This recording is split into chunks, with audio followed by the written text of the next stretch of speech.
Welcome back to the Calyx channel.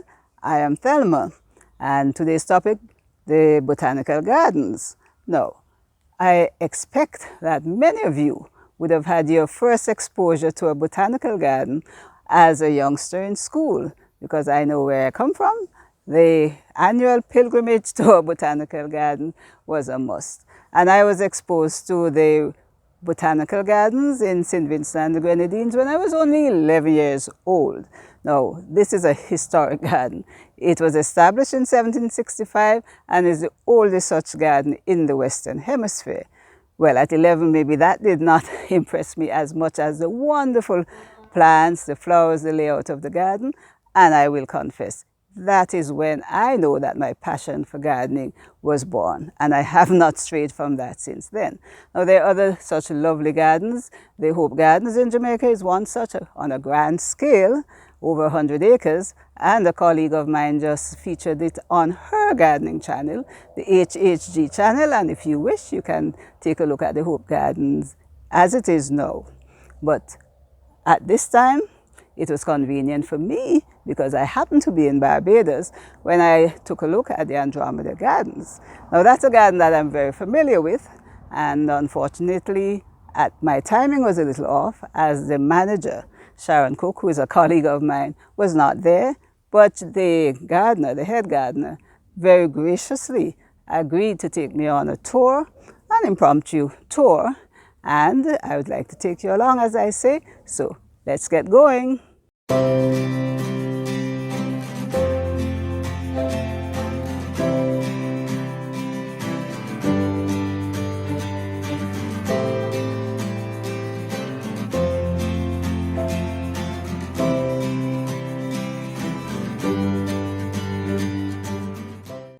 Botanical gardens. They are those grand gardens on a large scale, usually established by governments and institutions for the purpose of scientific research, education, conservation, and in some cases, grand displays. Now, there are quite a few grand botanical gardens in the British Commonwealth, at least, and Jamaica and other Caribbean islands. They do boast a few. But given the high cost of establishing and maintaining a botanical garden, it's very rare, very unusual for private individuals to get involved in establishing their own botanical gardens. But there is a unique such garden in Barbados called Andromeda Gardens. It was established by a noted horticulturist back about 60 or 70 years ago. And it has a wonderful collection of tropical plants that were collected from all over the world. Now, on her passing, and the name of the horticulturist is Iris Banachie, and on her passing, the entire garden was donated to the Barbados National Trust to be operated as a public botanical garden. Since 2014, the Andromeda Gardens have been managed by Sharon Cook, a qualified and experienced garden designer.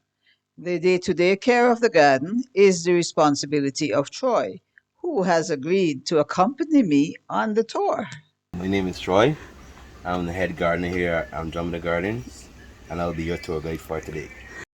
But actually, a tour guide is not necessary because the Andromeda Garden has a nice handy app that as you come in, you upload that on your smartphone and use that to identify the plants that you encounter. Plants are given a number and you point your phone at it and you get all the information on the particular plant. And this allows you to go through the garden at your own pace, absorb the sights and sounds, while at the same time getting some worthwhile information on the plants that you're looking at. A visit to the Andromeda Botanic Gardens also allows you the opportunity for exercise, as the 8-acre gardens are spread along a moderately sloping hillside.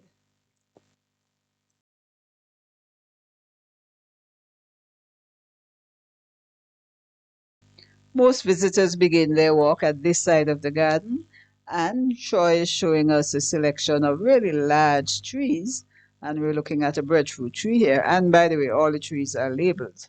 This breadfruit tree is rather large. I'm not sure who'll be picking them, but they definitely look ready to pick. and I'm looking at the roots of the pandanus. And if you had your app, you would be pointing it at number 4 and finding out the name of that succulent plant, as well as some of the others in these beds. There are 3 beds of succulent plants, quite a range of them, and a lot of them, as you can see, were established a long time ago. The presence of large rocks really doesn't seem to have kept back the growth of a lot of the trees. We're looking at a really large tree here. This is the silk floss tree, a native of Argentina and Brazil. And the next tree, Troy tells me it's his favorite. It looks like it makes a very good hiding place, and is the well-known cotton tree. And coming up on the right is another large tree. Well, this is called the sausage tree, and Ah, here's your sausage from the sausage tree. is it edible? No, it's not edible. It's used in a ritual back in Africa. But not in Barbados. No, And you don't want to learn the ritual. no, I don't want the guys here to know. And judging from the look on Troy's face, I think we'll have to Google it to find out what the ritual is. This is our natural spring, and we utilize this in our garden. We use it to fill the other pond, and we use this water to water our plants too as well. And this is a very popular point of interest in the garden. These towering buttress roots of the ficus tree, and draped all over the rocky outcrops. It's almost as if you're in a plant cave. And as you can see the sign here, it is the Ficus citrifolia, which is native to the Caribbean. This must have been a favorite place of the creator of the gardens, Mr. and Mrs. Botanical, because here we have the plaque honoring their life. As they say, gone but not forgotten. Let's just take in the scenery as Troy leads us to another section of the garden.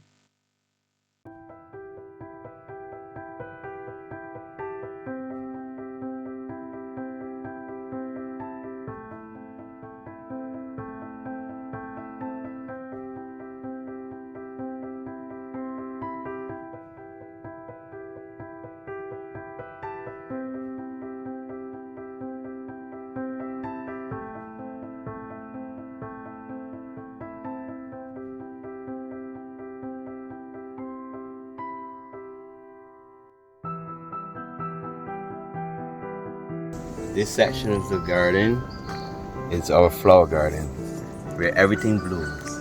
Where there's loads of butterflies and lots of beauty.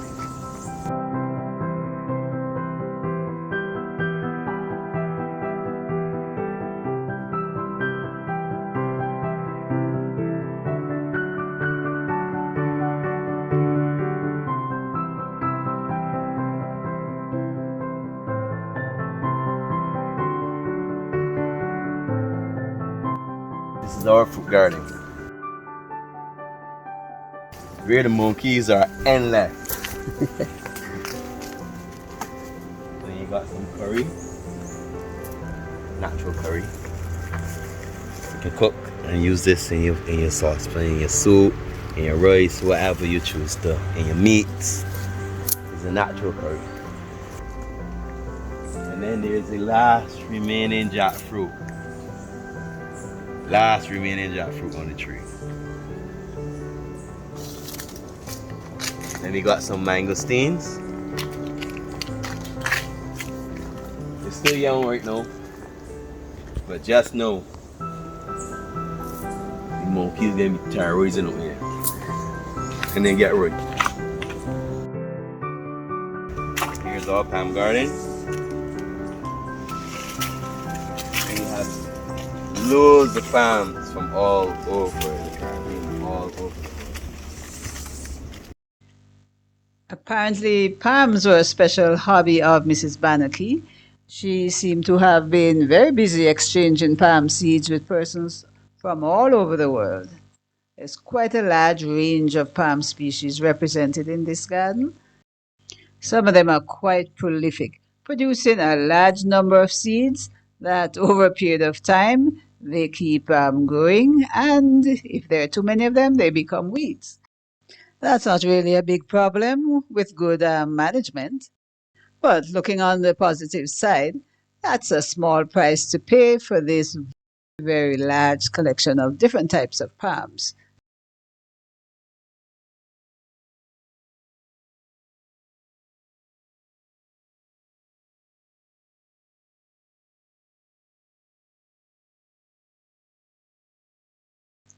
And we'll take this curving path quickly on to the next stop, which is the very new, the latest addition to the Andromeda Gardens, the Botanical Garden. Yes, this is the beginning of our Botanical Garden. This is a new section of the garden that we have just done. I mean, it's not quite finished yet, but soon it'll be open.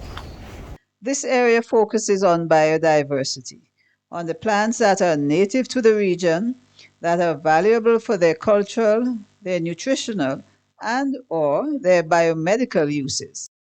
This new initiative is a valuable collaboration between Andromeda, the Sandals Foundation, and the Biocultural Education Research Program at the University of the West Indies. And this is our deck, lately built. If you have any quiet time that you want, you can come and spend it here. It's very lovely and peaceful and quiet. You can work from here, you can have tea, you can sit and relax without disturbance. It will also be used as an outdoor classroom. Actually, it looks like it will be a perfect place for gardening workshops and hands-on learning. Okay, so we have climbed many inclines and it is quite breathtaking. I mean, you're surrounded by trees that make you think you are in the tropical rainforests or in the jungles of Central Africa.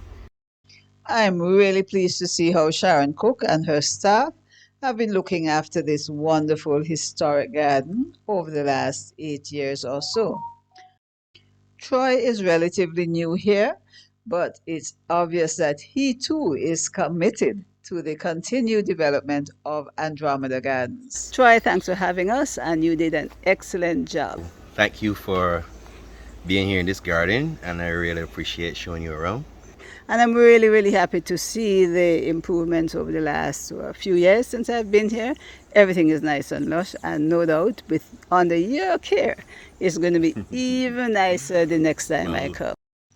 There is so much to see and enjoy in this garden.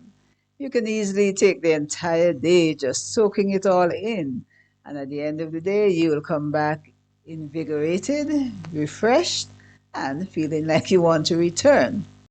So I've selected this spot to end the tour right in the eaves of Iris Banacky's home, which has a lovely view of the bay, and it has a lot of historical implications and importance. And I'm always happy to come and visit this garden.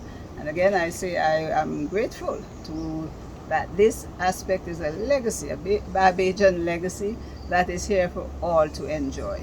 And on this note, I want to thank Troy for taking us around, and my friend Cheryl, who came with me, and hope that you like this video, that you appreciate seeing the level of horticulture and attention to various species from all over the world that is represented here at the Andromeda Gardens.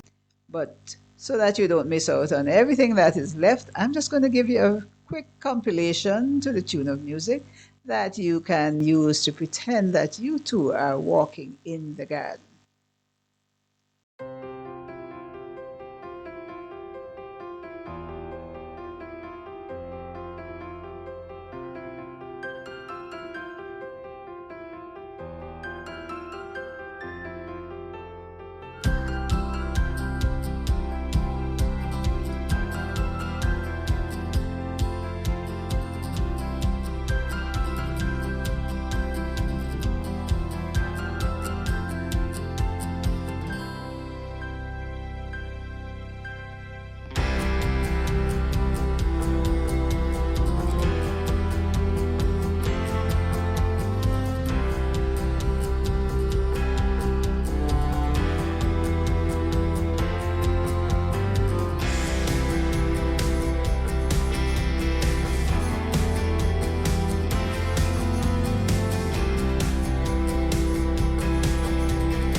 you like this video, please give us a thumbs up, share it with your friends, and if you have not subscribed already, please, I ask you to subscribe to the Calyx Services channel.